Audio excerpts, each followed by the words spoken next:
ఇక మా రాజన్న కడిగిన ముత్యం మా రాజన్న కడిగిన ముత్యం మా రాజన్న మాటలు చూడరా అయితే దయచేసి పుణ్యం ఉంటుంది మీకు. తండ్రికి విలువ ఇవ్వని మనిషి అమ్మ ఎలా అవుతుంది. మరి జర్నలిస్టుల పైన అక్రమ కేసులు పెట్టినోడు రాజ్యాంగబద్ధమైన పదిలో ఎమ్మెల్యే ఎట్లా అవుతాడా? పోని ముఖ్యమంత్రి గిరివేయనోడు, ముఖ్యమంత్రి బండబూతిచ్చినోడు, ఇక రేవంత్ రెడ్డి అడ్డం పొడు. ఇంకా ఇది చూపించాను ఇప్పుడు ఆ వీడియోలు సోషల్ మీడియాలో ఉన్నాయి కానీ నేను చూపాను ఇప్పుడు. అడ్డం పొడుగు ఏమా నువ్వు బ్లాక్ మెయిలరా? నీ చరిత్ర నాకు తెలుసా? మహబూబ్ నగర్కి పోయినా నాకు ఎరకప్ప జలారా, పెద్ద బ్లాక్ మెయిలర్ సీటరు, అంతా ఆర్టీఐలు వేసి బెదిరించి బ్లాక్ మెయిల్ చేసి సంపాదించిండు. నేను ఫత్తిత్తును కాంట్రాక్ట్ల పేరుతో మందిని ముందు సంపాదలేదు నేను అని చెప్పేసి ఈ పద్ధతి చెప్పిండు. ఆయన ఆనాడు చెప్పిండు రేవంత్ రెడ్డి గారు 18,000 కోట్ల కాంట్రాక్ట్ కోసం తల్లిలాంటి పాడిని మోసం చేసిన దొంగ రాయగోగుడు అని చెప్పిండు ఆనాడు మా రేవంత్ అని చెప్పిండు. ఒకరినొకడు అమ్మని అక్కని తిట్టుకున్నారు. ఇవి ఎటగలిసిరా మాకు అర్థమైతే లేదు. మా మల్లేశ గారు చెప్పిండు రాయగోపాల్ రెడ్డి రేవంత్ రెడ్డి అమ్మని అక్కని తిట్టుకొని రాజ్యం కోసం ఒకటైతారు, సిగ్గు లేక మీ డాడీ మీద తనుక్కుంటారు అని చెప్పిండు. తనుకోరు మీరు సావుర్రి అని చెప్పిండు. ఏం పటేలు చెప్పురా మరి రాజన్న ఏమంటాడు? తండ్రి గట ఇరివేయాలటనే అమ్మ ఎలా అవుతుంది అంటాడు. బా గురిగింజ నలుపట ఆమెకి ఎరగదట. మనకు అనిపించలేదు. మనం మందిని అడుగుతాం ప్రశ్నలు, మందికి బాగానే అడుగుతాం మనం సుఖమైన మాటలు, కానీ మన ఏంది అనేది ముచ్చట. ఇక్కడ మనము ఎంత బ్రహ్మాండంగా ప్రతిపక్షంలో పనిచేసే కార్యకర్తలకు, నాయకులకు, నాలాంటి జర్నలిస్టులకు, లేదంటే మీ ముఖ్యమంత్రికి ఎంత గౌరవం ఇస్తున్నాం, ఎంత మంచి పద్ధతి మాట్లాడుతున్నాం, ఎంత మంచిగా ఎక్కిరిస్తున్నాం. మరి మనమెట్ట పేదల పెనిజం అవుతాం? అక్రమ కేసులు పెట్టిన వాళ్ళం. మనం ఫస్ట్ సమాధానం చెప్పాలి. మనం చక్కగా సమాధానం చెప్తే నాయన అప్పుడు కవితక్క గురించి పొడుగు మారదాం. అసలు కవిత మీద ఎందుకు ప్రేమ వచ్చిందని ఇప్పుడు ఇంక పెద్ద పిచ్చి. ఇక్కడ కవిత మీద ఇప్పుడు ఎందుకు ప్రేమ వచ్చింది? మంత్రి పదవి రాదనేది ఇక దాదాపుగా ఫైనల్ అయిపోయింది. ఇక సిప్పే మన చేతిలో.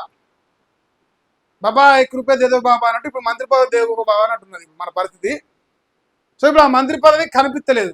ఆ కోదండరామిరెడ్డి ఒకటి దోసుకపోతాడు, మా రావులమ్మ ఒకటి పోతాడు.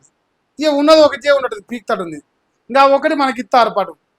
మళ్ళీ బీషో ఏసో ఏదో లొల్లి పెడతారు, నీ పని అవుతుంది. ఇప్పుడు పాప మంత్రి పదవి రాదట. ఈ మంత్రి పదవి రాకపోతే ఆయన ఏం పని చేయడు. ఇక అది వస్తేనే పని చేస్తాను కూర్చుని. ఇప్పుడు 2 ఏళ్ళ బుద్ధాయే, 2 ఏళ్ళకి నాకు మంత్రి వస్తేనే పని చేస్తాను, లేదా తింటా పంట అంటుంటాడు ఆయన. అది రాదు.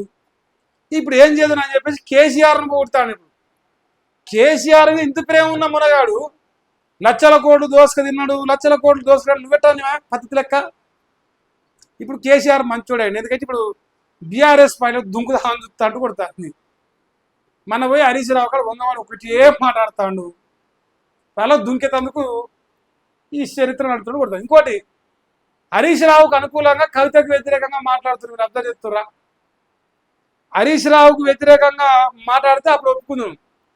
కానీ హరీష్ రావుకు అనుకూలంగా అంటే కవితకు వ్యతిరేకంగా మాట్లాడతాడు. మరి రేపు పుసుక్కున్న కవిత కాడ కూడా పోయి ఇట్లా కూర్చొని కవితక్క 4 సార్లు మాత్రం రేపు మన ఆ పాయిలో కూడా దుంకుతాడు. ఆయనకు సిద్ధాంతం లేదు, మను లేదు. ఆయన తిరిగే సన్నాసాలు కూడా సిద్ధాంతాలు లేవు. ఇంకే అంత మన గొర్రెల మీద దుంకినట్టు దుంకిరు బీజేపీలకి. అలా సిద్ధాంతం ఉన్నది, అలా ముఖం ఉండవలసిందే. ఈ గట్ట కేసీఆర్ ప్రేమ ఉచ్చిదట, చిన్న ప్రేమ ఉండలేదు. ఇప్పుడు ఇగో కేసీఆర్ తిట్టి కవిత తన మర్యాద తానే పోగొట్టుకుందట. నువ్వు నీ మంత్రి పదవి నువ్వే పోగొట్టుకున్నావు రేవంత్ తిట్టి. ఉన్నమాట చెప్పాలంతే దాయకుండా. ఇక అన్నం మీద కోపం అంట తండ్రి మీద చూపడం సరైనది కాదట. ఎమ్మెల్యే రాయగోపాల్ అంటే ప్రజల మీద కోపం, మరి అంటారుగా రేవంత్ రెడ్డి మీద కోపము, రేవంత్ రెడ్డి మంత్రి పదవి ఇస్తాడన్న కోపము ప్రజల మీద చూపించడం కూడా తప్పే. ఇప్పుడు ఆమె అన్న మీద చూపించేది తండ్రి మీద చూపిస్తుంది, నువ్వు రేవంత్ రెడ్డి మీద చూపించేది ప్రజల మీద చూపిస్తాను. అంతా అంతా ఒకటే చట్టం కిందకి అనిపిస్తుంది నాయన. ఉం? మా రాజాన్నకైతే మంత్రి పదవి పట్టి దండం పెడతా, బతికిరాట్ లేడు ఇప్పుడు. బతికిరాట్ లేడు ఇప్పుడు, మంత్రి పదవి రాకపోతే ఇప్పుడు పోయి ఇప్పుడు ఏం చేస్తారంటే, ఒకవేళ ఇప్పుడు కాంగ్రెస్ మంత్రి పదవి తేలిపోతే ఇక ఆయన పోయి బీఆర్ఎస్ దుంకుతాడా. ఇక నేను చెప్తున్నా, రాసి పెట్టుకోరు ఇది, ఇక ముందే అడ్వాన్స్గా చెప్తున్నా. రేవంత్ రెడ్డి మంత్రి పదవి ఇవ్వకపోతే రాజగోపాల్ రెడ్డి బీజేపీ అయిపోయింది, ఇక బీఆర్ఎస్ ఒకటే మిగిలింది, అలాగ దుంకుతాడు. మీరు సిద్ధమైపోరు. ఇక ఆయనకు సిద్ధాంతం ఉన్నదా, ఆయన ఆయనకు సిద్ధాంతం ఉన్నదా? ఆయన 1,00,000 కోట్లు పంచుతాంటే కథ, ₹1,00,000 ఇస్తంటే ఓటుకు లచ్చిస్తంటే అందరూ గొర్రెల మంది దగ్గర దుంకుతారు ఇళ్ళకు బీఆర్ఎస్లో. వాళ్ళకెక్కది సిద్ధాంతం అంతా అదే బాపతి కానీ మన దుంగలే బీజేపీలకు గొర్రెల మంది లెక్కనే. మన వరద బాధితులు దుంగడు దుంకిరు.